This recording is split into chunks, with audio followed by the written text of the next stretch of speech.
I once ran a little test with some students to find out how they would describe a certain portion of a scene. The results were mixed, which I was expecting. What bothered me the most, though, was that the words used weren't the right words.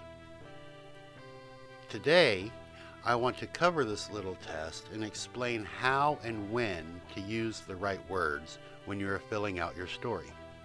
Stay tuned. I'll be right back.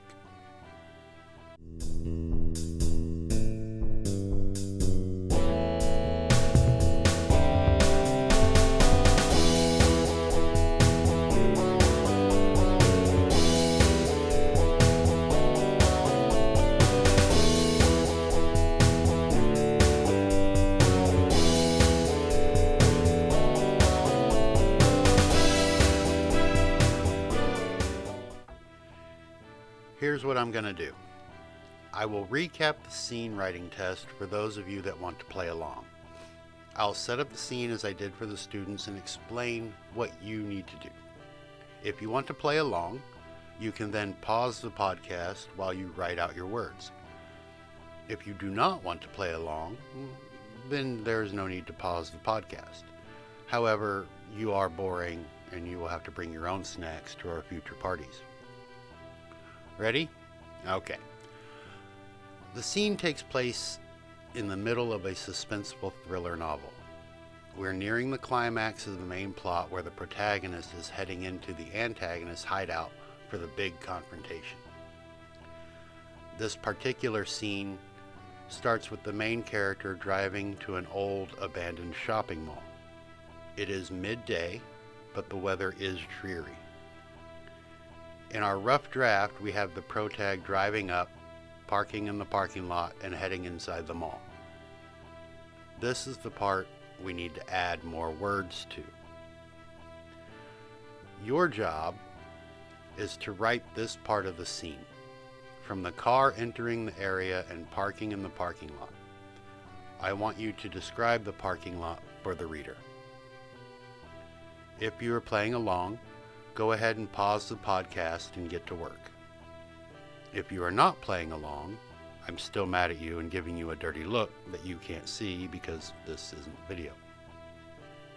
And we are back. Through the magic of audio, we have just traveled in time to a point where you have the assignment completed. For you, it was several minutes, but for me, it was a fraction of a second. I am an expert time traveler, so don't try this at home. Now, before I tell you that you did this wrong, I'm going to make a few guesses. Let's see. You wrote about the deserted lot with the cracked and uneven pavement. You may have talked about how much grass or weeds are growing up through the asphalt. You might have mentioned the parking lot lights that are not working, maybe flickering, or the lenses are shattered and broken glass covers the ground. Maybe you went into detail about the sounds the tires made as the main character drove slowly through the abandoned blacktop, and that they didn't worry about parking between the lines that are faded with time and exposure to the elements. If I had to guess, you have between 200 and 500 words written about this parking lot. Maybe more. Am I close? Did you try extra hard to make this parking lot come to life? Maybe you threw in a few random animals running around or looking for nibbles. If so, then you did it wrong. Don't worry, it is a good exercise, and if you concentrated on making that mental movie projector in your reader's mind come on, good job. The problem here is that you missed the entire point of this scene. The scene takes place, if you recall, as we approach the climax. The hero is about to square off against the villain. The reader has been waiting for this confrontation for 200 or so pages, and you want to slow the whole thing down to accurately describe a fucking parking lot? Fluff and filler do have their place. There are scenes and situations when we need to be more descriptive and poetic in our words. There are certain scenes when we need to stretch a 2-sentence description into 3-page filler. This test, though, is not one of those times. One of the biggest mistakes I see is that writers want to fluff and fill every single page. This is nice in the beginning of the book, where you're bringing your reader into the world. Their entry point needs to be a nice landing, or a very sharp and abrupt one, depending on your mood. As we ease them into the lives of our characters and they get to know everyone around and the actions these people are taking, our readers cherish fluffy scenes full of poetry and details. As the story moves along, though, you need to get your ass in gear. If you have a reader so hooked they are turning pages fast enough to start a fire, and you throw 300 words at them about a parking lot, you're going to piss off a lot of people. The first step in knowing which words to use and when to fluff or fill is knowing what is at stake. The one thing you cannot do is get these massive story wheels rolling downhill and then slam on the brakes. Perhaps the only thing that will close a book faster is writing about shiny vampires. Now, unless you, too, are marketing to 12-year-old girls who still write tiny hearts instead of a dot over their eyes, each scene will dictate what needs fluff and filler and what needs to get the fuck on with it already. Let's see if we can find some winning formula. Of course, your own writing style, as well as the genre, purpose of your book, and the scene you are writing will all dictate what needs to be said. There are some basic guidelines we can use. First, let's grab the old dictionary and define these terms. Fluff is the use of poetry and prose to lengthen or expand a sentence. I refer you to the common show versus tell example from Anton Chekhov. Don't tell me the moon is shining. Show me the glint of light on the broken glass.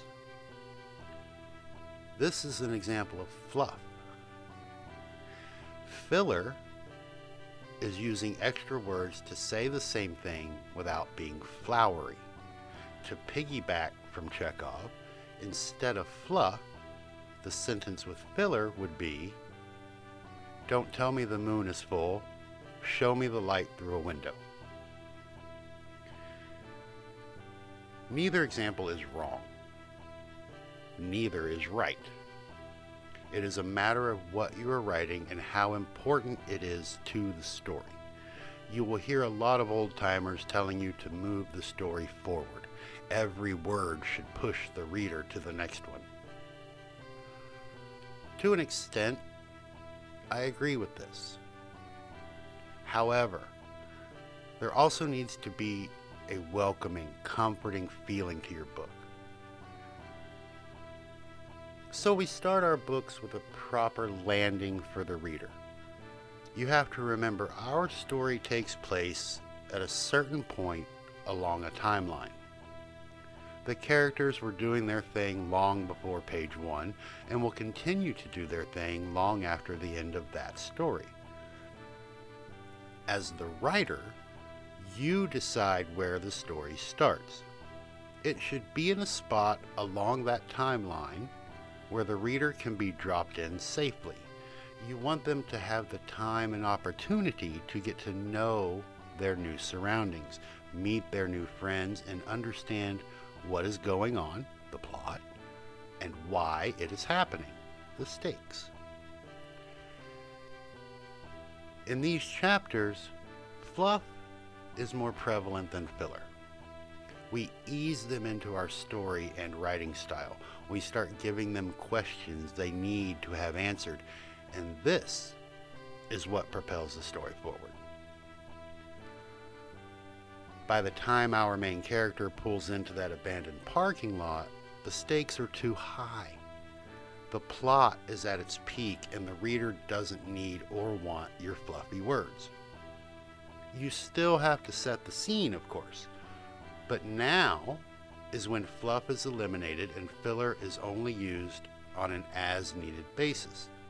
Is it important that the parking lot is abandoned? Not at all.